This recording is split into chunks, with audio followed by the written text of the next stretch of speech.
in motorcycle rallies that last a week. We believe in roadside attractions, gas station hot dogs, and finding out what's over the next hill. We believe in rumbling engines, pistons aside with garbage cans, fuel tanks designed in 1936, freight train-sized headlights, chrome and custom paint. We believe in flames and stalls. We believe life is what you make it, and we make it one hell of a ride. We believe the machine you sit on can tell the world exactly where you stand. We don't care what everyone else believes. Amen. Ladies and gentlemen, please welcome the former Vice President of Business Development for Harley-Davidson, Mr. Clyde Vessler.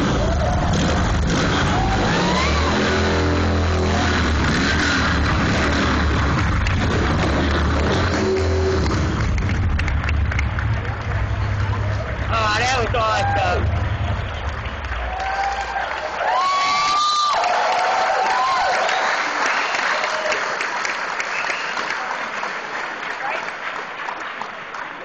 That was great.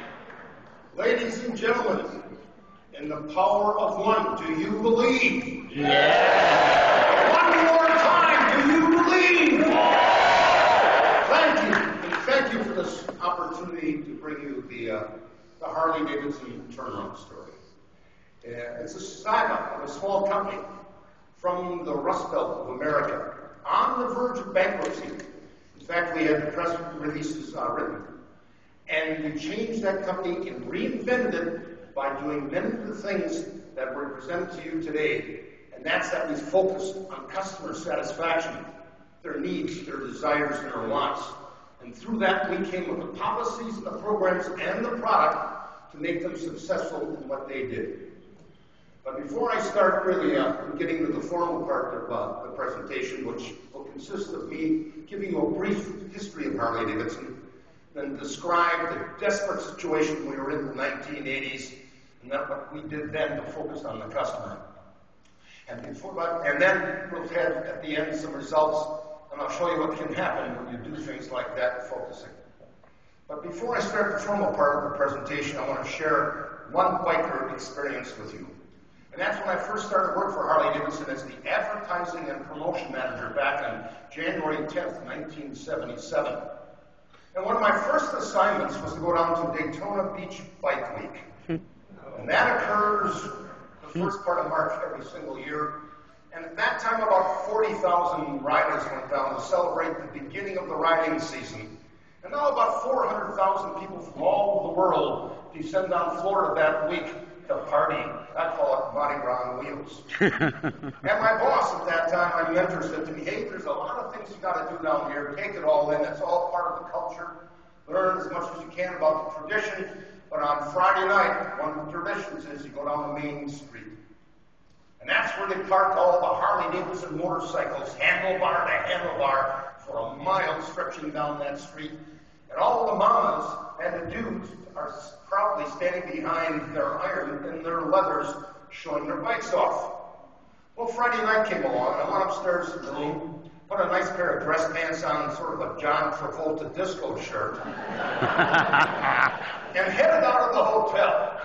And as I walked out of the hotel, there was this beautiful Harley-Davidson that I recognized through the research I did before I joined Harley as a really great restored antique. The chrome was perfect, the paint was perfect, even though the bike was about 25 years old. And as I was admiring all the details of that motorcycle, this girl came up to the left of me. And it took me a few seconds to realize that something wasn't quite right. And that's the fact that she was wearing a helmet about 10 sizes too big for her. I said, hey, is this your scooter? She said, no, it's not my bike, it's my boyfriend's bike. In fact, I'm looking for him. And just then this voice came out of the dark and said, hey, dude, lay off my bike and lay off my chick. And I looked up, and here was this monster of a man. And he had a 16-ounce can of beer in his hand, but you barely see it because his fists were that big. In fact, he sort of looked out like this. Average Harley customer.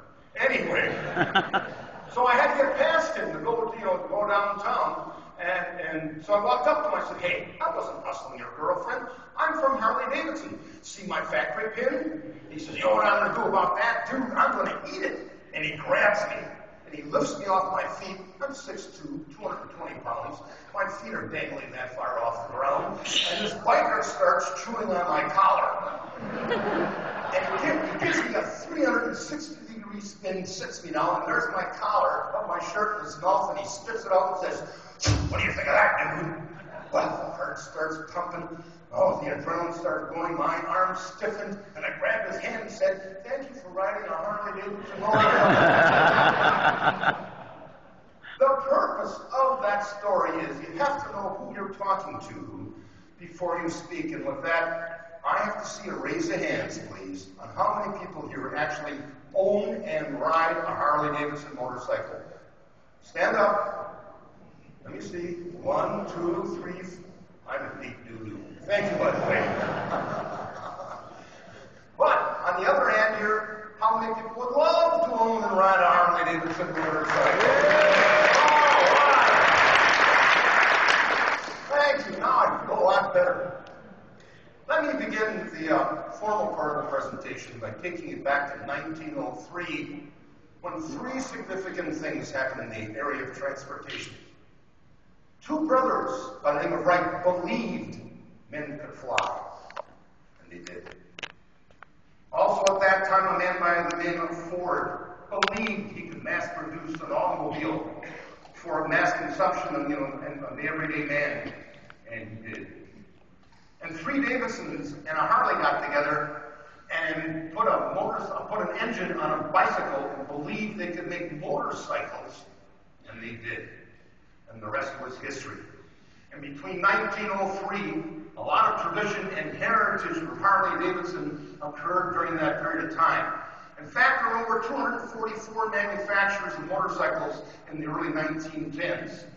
But that disappeared in World War II, and Harley made about 20,000 motorcycles and shipped them throughout the world. Then came the Roaring '20s and the Great Depression, and all of those motorcycles except 2 went out of business by the end of World War II.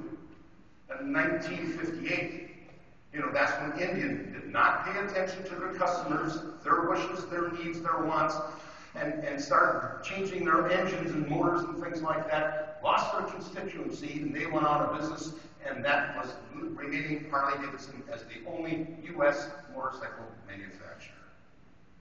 Then in 1960, something happened that all of us are affected by, and that's when the baby boom generation came into the driving age. And recognizing that opportunity, competition started to heat up. But when the guys came back from World War II, they had nothing to do with them. The jobs weren't available, and many of them bought stock Harleys, chopped them and customized them to form motorcycle clubs, the Booze Fighters, and then you heard of the Hollister's, and then came the movies like the Wild Ones, Wild Angels, the Hells Angels, and Harley had a reputation that was pretty downtrend. I mean, if you rode a Harley, everybody looked at you as a gangster. And recognizing that and the opportunities in the marketplace, Honda came to the United States in the 1960s, and being smart marketers, they came with a campaign that simply said, you meet the nicest people on Honda. Their swords came out. And that was followed by Suzuki and Kawasaki and Yamaha. And then things started to heat up, and then in 1969, a motorcycle enthusiast by the name of Rodney Gott, who was chairman of the board of AMF, American Machine and Foundry, bowling alleys, Hatteras yachts, white balls, head ski wear, you name it. Van Hogan golf clubs. They were in the recreation business, and because he was a motorcycle enthusiast, merging with Harley-Davidson was awesome. And at that time, we were making about 17,000 motorcycles a year. Well, that changed, and AMF put a lot of money, a lot of talent, a lot of engineering into Harley-Davidson. And by 1980, we were making about